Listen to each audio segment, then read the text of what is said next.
Paul said in Philippians, that the peace of God will guard your hearts and minds in Christ Jesus. His peace is our guard.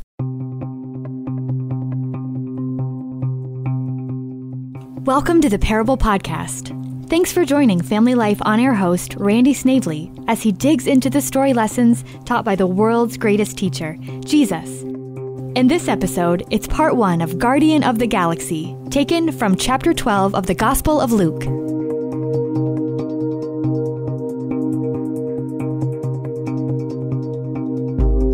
The setting in Luke 12 has thousands of people pushing and shoving each other, trying to get closer to hear what Jesus is saying.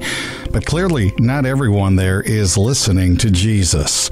The scenario would be comparable to, say, maybe you're attending a lecture on why oil prices have skyrocketed, and someone in the audience interrupts the speaker, demanding he explain why seagulls don't live as long as other birds. Jesus is teaching about necessary principles the child of God needs to be aware of, like the dangers of hypocrisy, how valuable each of us is to God, and how the Lord will help us through difficult times. And then a couple of guys start arguing while Jesus is speaking. One of the men pushes his way to the front, and you can tell he wasn't paying attention because he says something that has absolutely nothing to do with what Jesus has been teaching. His statement, and really it's a command, comes out of left field. "Teacher, tell my brother to divide the inheritance with me." I love Jesus' response. It's like he's saying, what has that got to do with anything I just said?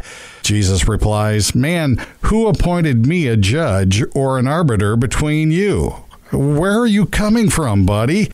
But since you brought it up, let me say this." And we begin at verse 15. "Then he said to them, 'Watch out, be on your guard against all kinds of greed. Life does not consist in an abundance of possessions.' And he told them this parable. The ground of a certain rich man yielded an abundant harvest. He thought to himself, 'What shall I do? I have no place to store my crops.' Then he said, 'This is what I'll do. I will tear down my barns and build bigger ones, and there I will store my surplus grain. And I'll say to myself, you have plenty of grain laid up for many years. Take life easy. Eat, drink, and be merry.' But God said to him, 'You fool, this very night your life will be demanded from you. Then who will get what you have prepared for yourself? This is how it will be with whoever stores up things for themselves, but is not rich toward God.'" Imagine for a moment you're one of the founding fathers of the United States of America. You're in the room with Thomas Jefferson and Ben Franklin and others. You're part of the group given the assignment to come up with a new constitution. However, you only get to make 10 laws. Which 10 would you make? Well, the first one that comes to my mind right away is you can't murder anybody. That is definitely wrong. And more than likely, you might make a law about stealing. You can't do that either. But how many of us would come up with a law against coveting and against being greedy? It is the 10th commandment. But I'm guessing that would not be one of our 10 laws. Covetousness, it means to want something. Greed follows right alongside coveting by wanting more. And envy is right there too. It means to want what others have. Paul Harvey tells the story of how an Eskimo kills a wolf.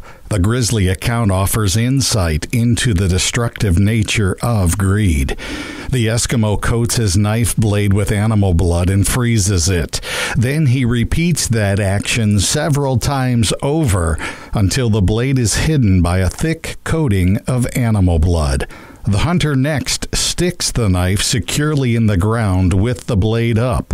Before long, a wolf smells the blood, and when he sees the bait, he begins to lick it, tasting the frozen blood. He licks faster, more and more vigorously, lapping the blade until its sharp edge is bare. Feverishly now, harder and harder, the wolf licks the blade in the Arctic night. In his mad craving for blood, he does not notice the razor-sharp sting of the naked blade on his tongue, nor does he recognize the moment when his insatiable thirst begins to be satisfied by his own warm blood. His carnivorous appetite just craves more until the dawn finds him dead in the snow.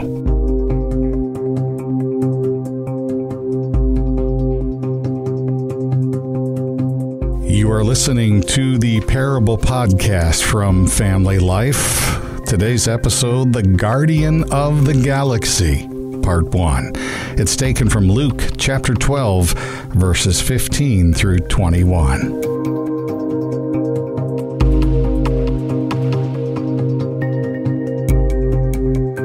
When Jesus says we are to guard against all kinds of greed in verse 15, he's including the covetousness, the envy, and even jealousy, which is being envious of someone else's success. Jesus knew that greed would take control of our whole being if we weren't careful. So he tells us to be on our guard. A friend of mine worked for the DOT in Missouri with a group of guys who were given the task of digging out some muck and mire in a swampy area so they could build a road. The heavy equipment kept getting stuck in the mud, so they had to shovel it out by hand. They wore boots that came up to their thighs, and once they stepped in, they were stuck too until they dug themselves out. Besides getting stuck, there was another more serious problem. The area was infested with water moccasins. Sharpshooters were brought in and stood on the banks, and whenever a water moccasin started crawling toward one of the diggers, they would yell out, "Snake!" and the sniper picked him off. I asked my friend if he was worried about getting shot himself, and at first he was, but then he told me, those riflemen were pros. They never missed. No one got bitten, and no one got shot. The snipers were tremendous sentries. They were outstanding in guarding the men. And that's the kind of protection we need to guard against greed. How do we get it? Paul said in Philippians that the peace of God will guard your hearts and minds in Christ Jesus. His peace is our guard. Now remember what we said a parable is designed to do. It acts as a window for us to see into the heart of God. It causes us to look heavenward. Jesus takes a topic that we know something about and tells a story that has a moral that perhaps we didn't understand before. A hidden truth appears, and we see it through the window he has created. However, a parable can also act as a veil. People who have no desire to know the heart of God or to follow him don't get the parable. It just ends up being a nice story, and the truth is hidden from them.